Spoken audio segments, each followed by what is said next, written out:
Another update, Kim Chiu. Marami ang nag-react, pumalag dahil nabansagan si Kim Chiu ng Queen of the Dance Floor. Mismo ang ABS-CBN ang nagbansag, ASAP officials ang nagbansag sa kanya, ang mga host. 'Di ba?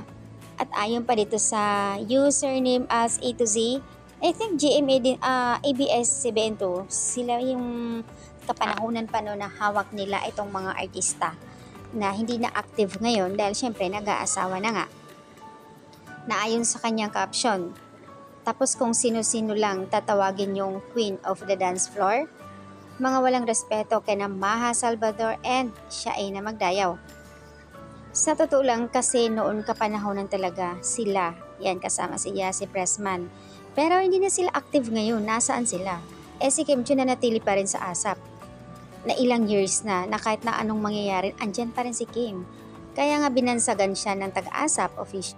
And sa totoo lang deserve naman talaga ni Kim na tawagin siyang Queen of the Dance Floor Sa katunayan nga, yung ginagawa niya sa magpasikat at kung ano-ano pa.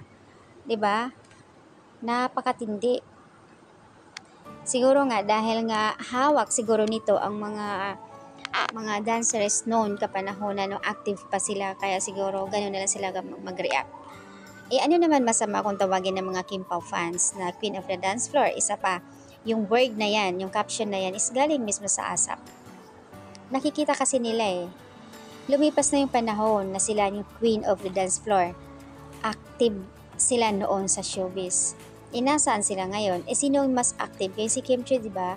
Napatunayan niya sa madlang people na kaya niyang gawin. Kaya nga tinatawag siyang Queen. Ano kaya ang problema itong L2C na ito? Napakalaking problema. Bakit kaya nag-react siya? Hala. Kung sino na lang ang tawagin ng Queen of the Dance Floor, di kaya updated. Who is now being called the superstar of her generation, that even abroad and she is being recognized as such na walang respeto kay Maha and Shaina, di ba? Maha umalis na sa ABS-CBN and Shaina di naman active sa ASAP. And only Kim Chiu does her job so well as a dancer ASAP that was given the title mismo galing sa Showtime and ABS-CBN ASAP officials. So bakit kayo nagre-react? Nakakaloka. And also, she showed and tremendous the power of performer when she did those, grabe yung stunts niya magpasikat, that all the judges were all napa-awesome talaga sila sa performance. Top prize. Tapos, yung kanilang napanalunan i-donate na hindi lang dahil boys boy ang ginawa.